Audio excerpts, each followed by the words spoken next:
नमस्कार, आपके साथ मैं शंकर। आप देख रहे हैं नागपुर में विधिमंडल सत्र का आज तीसरा दिन जारी है। इसी बीच श्रमिकों की विभिन्न समस्या और मांगों को लेकर एक भव्य मोर्चे का आयोजन किया गया।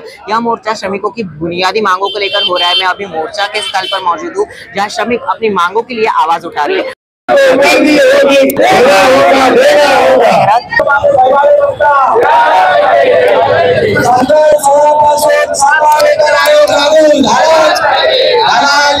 संघर्ष कृती समितीचा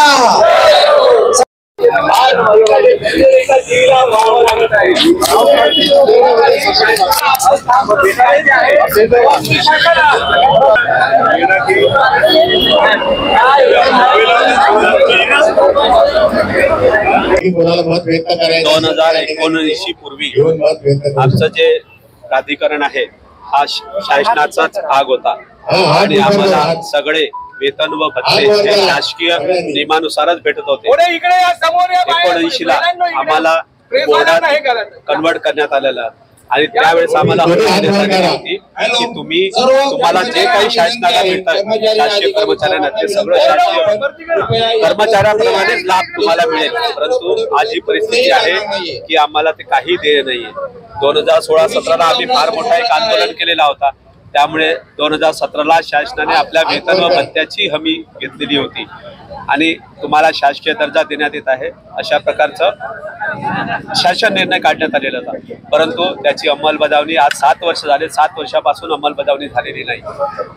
सगळ्या शासकीय विभागांना, केंद्रीय असो शासनाचे असो, त्यांना 1/1/2016 पासून 7वा वेतन आयोग लागू करण्यात आला, परंतु आमच्यावरती जाणून बुजून अन्यायपूर्वक 1/4/2017 पासून आम्हाला 7वा वेतन आयोग लागू करण्यात आला आणि हे 7वा वेतन आयोग लागू करत असताना सुद्धा आम्हाला घरभाडे भत्ता 6व्या वेतन आयोगानुसार, स्थानिक पूरक भत्ता हे 5व्या वेतन आयोगानुसार अशा प्रकारे अपूर्ण अवस्थेमध्ये 7वा वेतन आयोग लागू करण्यात आला। जरी 1/4/2017 पासून आम्हाला 7वा वेतन आयोग लागू करण्यात आला, परंतु त्याची अंमलबजावणी सुद्धा करण्यात आलेली नाही।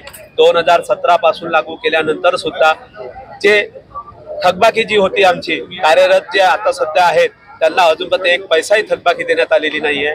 जे सेवानिवृत्त झालेले आहेत त्यांना फक्त 2 हप्ते दिलेले आहेत, सेवानिवृत्तांचे 3 हप्ते आणि कार्यरतांचे पूर्ण 5 हप्ते अजूनही शासनाकडे थकीत आहेत।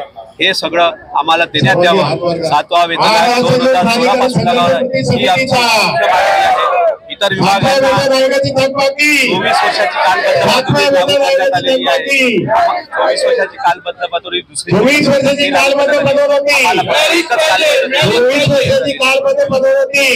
6 महिन्या अगोदर घेण्यात आलेला होता शासन निर्णय की 80 वर्षाच्या वरती जे आहेत